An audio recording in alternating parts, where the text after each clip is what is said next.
Having a stop sign installed in your community to try to keep people from speeding through the side streets can actually cause people to speed more, cause more collisions, and possibly more people to get hurt. How is that even possible? I'm going to explain. This was explained to me a few years ago at a traffic enforcement course, and it really made sense. And there were some stats to back this up. I'm going to explain it to you.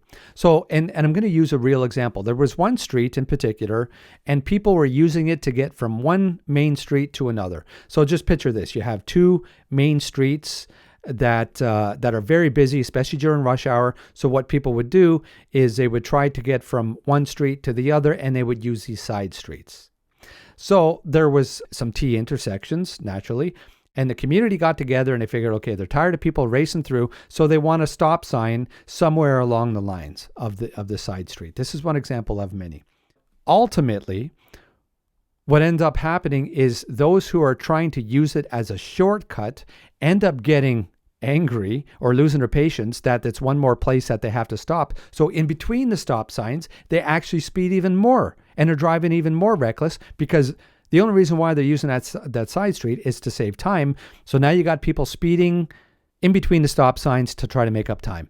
And there was a couple ideas in a video I put forth many years ago. What do you do? How about speed bumps? Are speed bumps a good idea? Okay, well, there were some mixed reactions to the speed bumps. Some people liked the fact. I personally didn't like the fact that sometimes there's ambulance and fire trucks and police vehicles, emergency vehicles that are also have to use these streets. And it's not that they're speeding, but listen, you got somebody in the back of the ambulance or the fire truck. There's a lot of equipment there. You're trying to get somewhere in a hurry. It is what it is. Another one was lowering the speed limits and more enforcement. Well, listen, at the end of the day, there's not enough cops to watch and monitor every single street. I think at this time where I posted this, there was also no speed cameras because people were against them for the most part. People were against the speed cameras. So really there was nothing happening. Yeah, I know. I would like to have more police enforce some of these speed limits in the side streets where children are walking to school during school hours and everything else. That's besides the point. There's something new now that wasn't around, well, when I got my license, certainly not too much in North America. They're roundabouts. And I think roundabouts are actually fantastic. But I got to say this, and I'll say this with all sincerity. Some folks out there, I'll use my own mom, they can get confused at these roundabouts. They've never existed before, and now they're forced to use these roundabouts.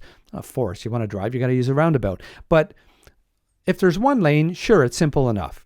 You use a roundabout, you see somebody else coming, you yield, you slow down, it's great. But what about when there's two lanes and there's a roundabout? And what about when there's two lanes and you're not going to get off at the first exit at the roundabout, you're going to get off at the second. So somehow you need to get from the center lane into the outside lane, or even you want to use a third exit. This is confusing as all heck for some people who have been driving their entire lives without using roundabouts. When I took my driver's license, when I took my driving test in Surrey, BC, that wasn't even part of, that wasn't even on the radar. There was no roundabouts back then. Anyways, so that's one way of dealing with it. The only problem with that is if there is school and people that need to cross the street, kids that need to cross the street, it really does nothing for them. So at some point, you're going to have a crosswalk. You're going to have to force people to stop. You need lights. When it comes to school crossings, I like to see flashing lights. I like to see painted white stripes on the pavement.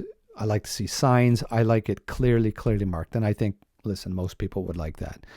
Even people who speed, for the most part, want to look after kids and make sure kids get to school. Anyways, folks, listen, nobody knows what they're doing. We're all just trying to figure this life out, maybe have a little bit of fun along the way.